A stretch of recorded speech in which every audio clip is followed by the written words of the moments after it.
Bienvenue à l'émission Les Entretiens de Naomi Amoussou Alafé. Comme vous le savez désormais, 2 rubriques vont meubler le temps que nous allons passer ensemble. Pour la première rubrique CV, l'invité du jour se présentera tout en nous parlant de son parcours professionnel. Et au cours de la seconde rubrique Confidence, il aura donc la possibilité de nous permettre une petite incursion dans sa vie privée. Aujourd'hui, nous recevons pour vous M.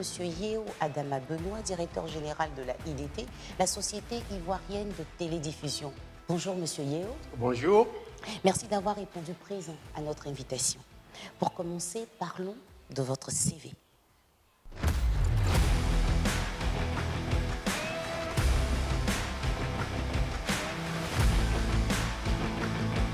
Alors, comme vous le savez, vous l'avez dit tout à l'heure, je m'appelle Yeo Adama Benoît, à l'état civil. Je suis marié, père de 3 enfants. J'ai fait mes études secondaires à Kourougo, ensuite l'université, et enfin en France, à l'INA, à Paris. Là, j'ai obtenu le diplôme d'ingénieur de radiocommunication. Ensuite, je suis rentré à la télévision ivoirienne en 1984.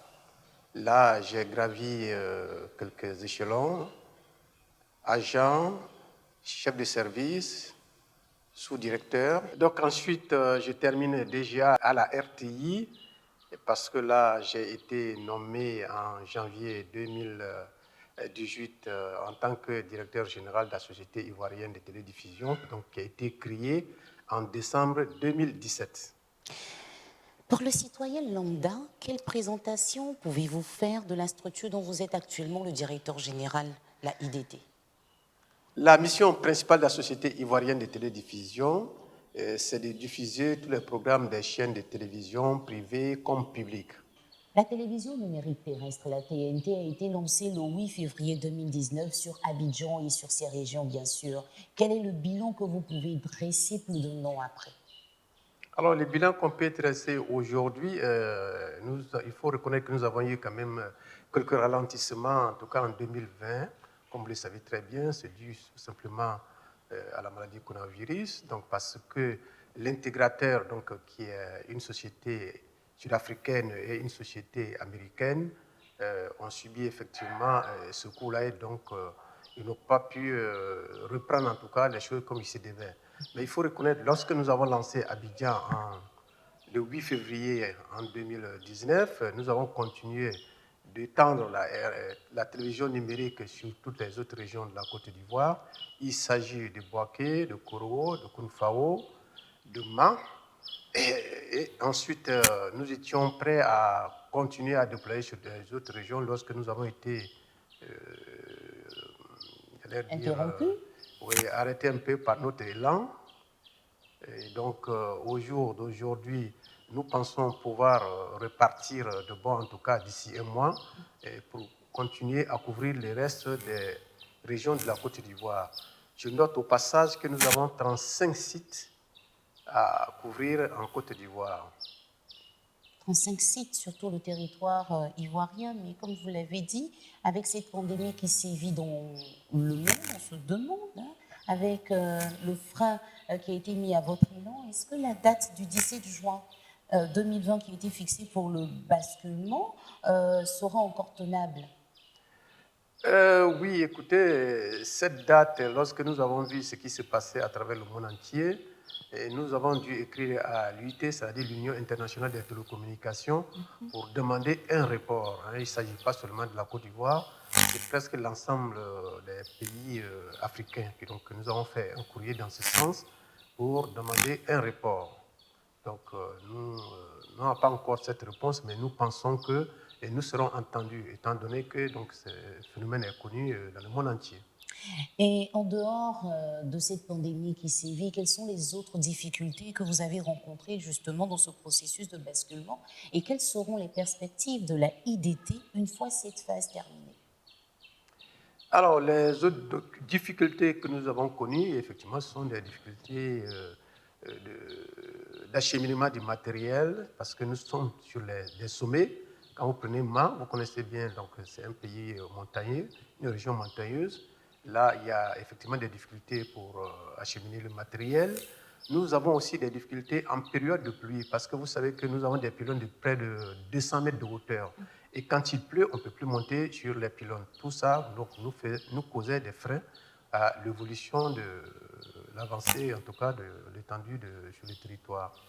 Concernant l'antenne TNT ou, si vous préférez, le kit TNT, je crois que c'est l'antenne et le décodeur, il paraît que c'est introuvable sur le marché.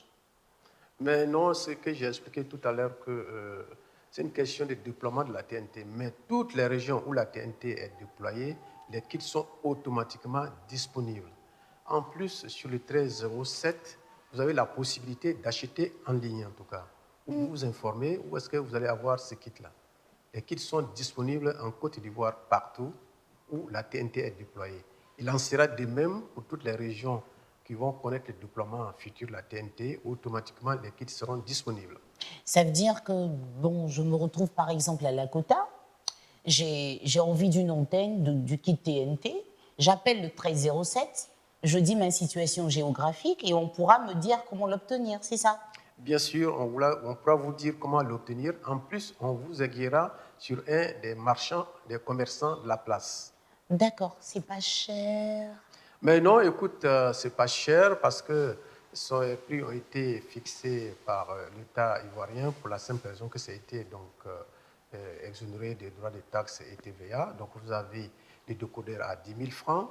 L'antenne varie de 6 000 à X francs parce que vous avez la possibilité donc de vous faire une très grande antenne, une petite antenne, selon en tout cas votre situation géographique. Et sinon, à part ça, toutes les régions donc, où la TNT est déjà déployée, et effectivement, tous ces kits sont disponibles.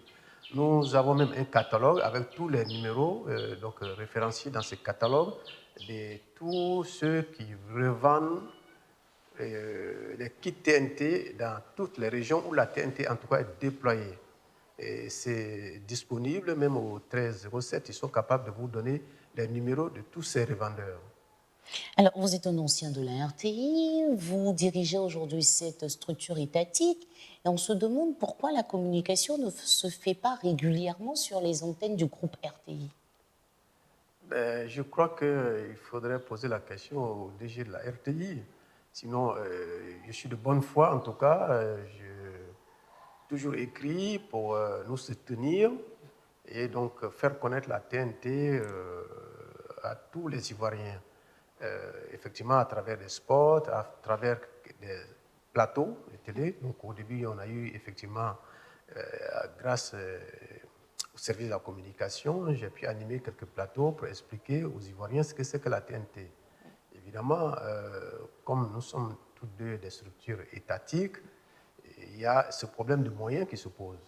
Mais nous pensons que, effectivement, la RTI devrait continuer, en tout cas, à nous soutenir. Permettez-nous à présent, Monsieur Yeo, de passer à la seconde rubrique de cette émission, c'est Confidences.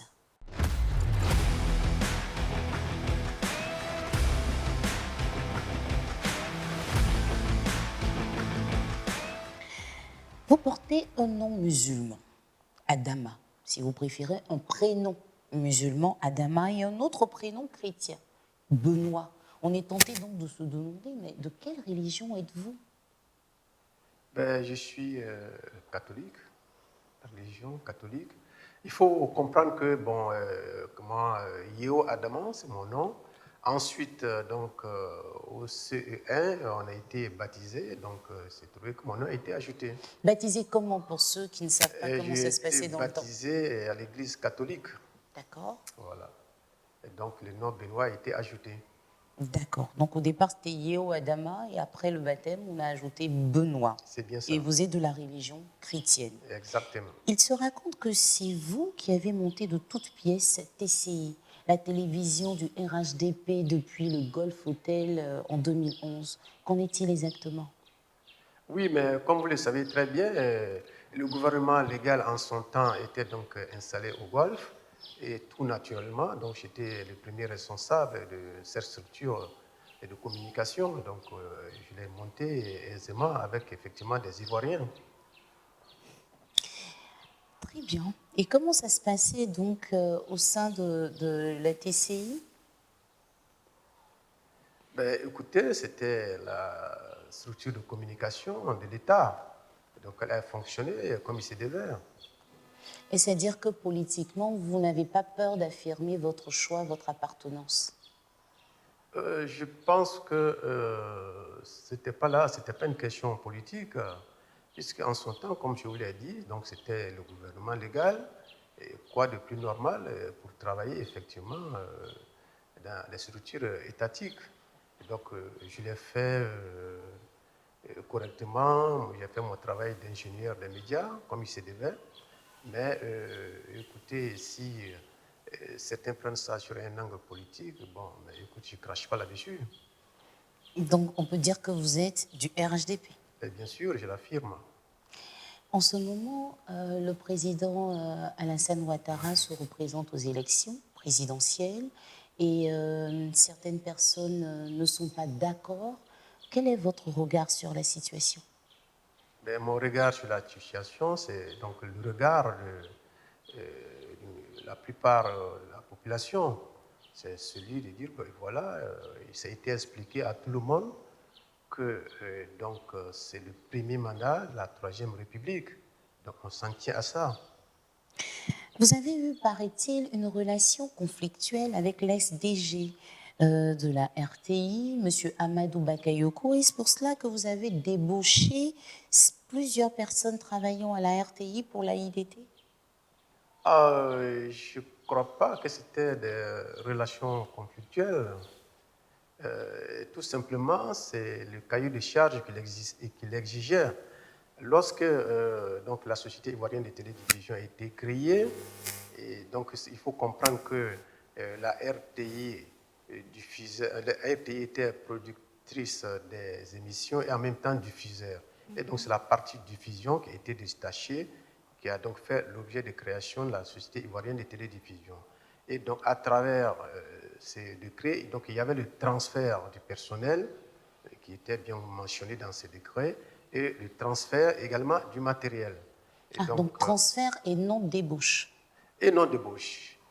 Effectivement, il faut comprendre que certains, beaucoup ont voulu partir, en tout cas à la Société ivoirienne de télédiffusion. Je ne sais pas trop, je ne saurais pas vous expliquer pourquoi, en tout cas, il y avait vraiment cet engouement. Et je pense que peut-être ça a dû irriter l'ex-DG en son temps. Et avec l'actuel directeur général, Alseni Dambélé, tout se passe bien? Oui, je pense que tout se passe bien.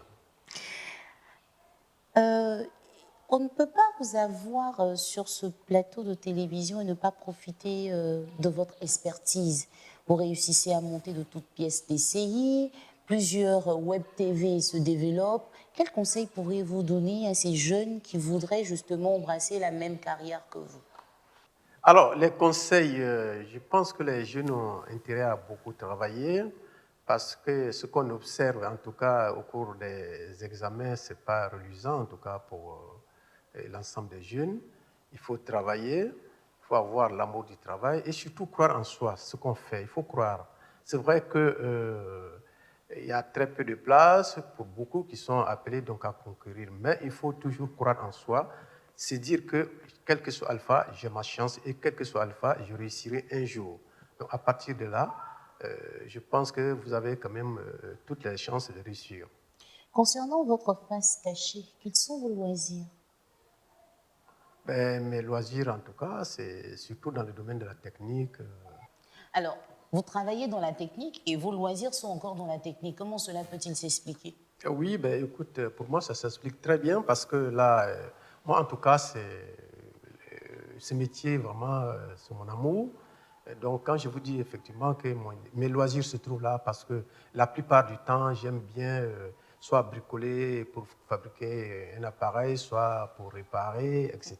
Et donc, vraiment, cela me tient quand je vois un appareil qui a des soucis, etc. Et donc, je passe la plupart de mon temps, en tout cas, dans ce métier-là. Donc, le sport, la lecture, les voyages, c'est pas pour vous? C'est vraiment pas pour moi, mais les circonstances souvent m'obligent à le faire, comme par exemple les voyages. Mais quand je voyage, effectivement, dans le cadre du travail, c'est toujours dans ce domaine de la technique que je découvre des choses.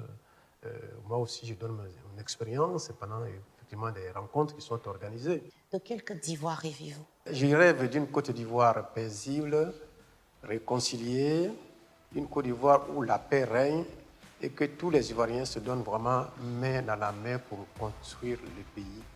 Et c'est sur ces mots, M. Yeo Adama Benoît, directeur général de la IDT, la Société ivoirienne de télédiffusion, que nous vous disons merci d'avoir accepté d'être notre invité aujourd'hui. Merci de nous avoir suivis et à bientôt pour un autre numéro de l'émission qui révèle vos potentialités.